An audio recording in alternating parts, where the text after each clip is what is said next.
Kag sa numero 1 sa mga balita sa Negros subong adlaw.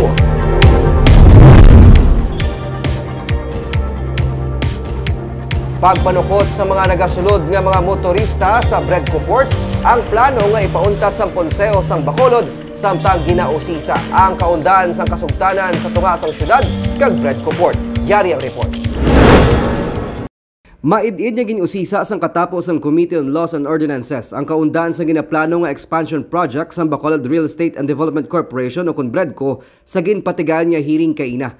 Ginkwestiyon ni Councilor Al Victor Espino pati ang malawig na nga pagpanukot sang tagdumalahan sang Bredco sa mga motorista nga nagasulod sa puerto. Pathag ni Espino nga nalakip sa nakasugtan nga ang mga dalan sa reclamation project ang ginapanag-iyahan sang syudad. Gani ginaplano niya nga mapauntat ini. Because they are claiming na ang dalan is under which part and parcel of port operations, which sa ako niya nga paglantaw is not the case. So kung under sa city, dapat hindi sila manukot sa fees? Hindi sila manukot, or ang syudad dapat na manukot bahin sila, or the city has to have a share with the collection. Once nga actually matapos sila, kuya pauntat ko na, I will recommend for pagpauntat sila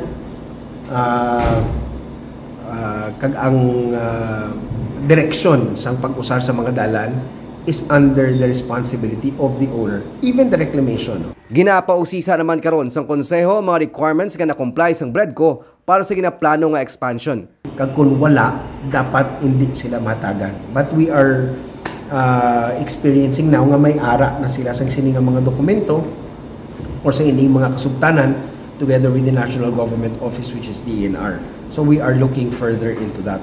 Suno kay Attorney Joselito Bayatan, legal consultant sang Bredco nga na-comply nila ang tanan nga mga requirements kag mga kasugtanan sa idalom sang Comprehensive Revised Reclamation Agreement upod sa Bacolod LGU sang 1995 kag ang Tripartite Memorandum of Agreement upod sa Philippine Reclamation Authority sang tuig 2000. What we understand are matters that were already properly addressed in the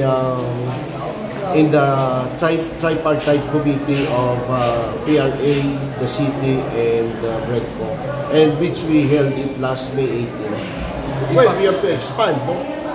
But that is more on, according sa term na nga gina-apply sa PRA na pwede mo ma-applyan, that is the re-engineering of the projects.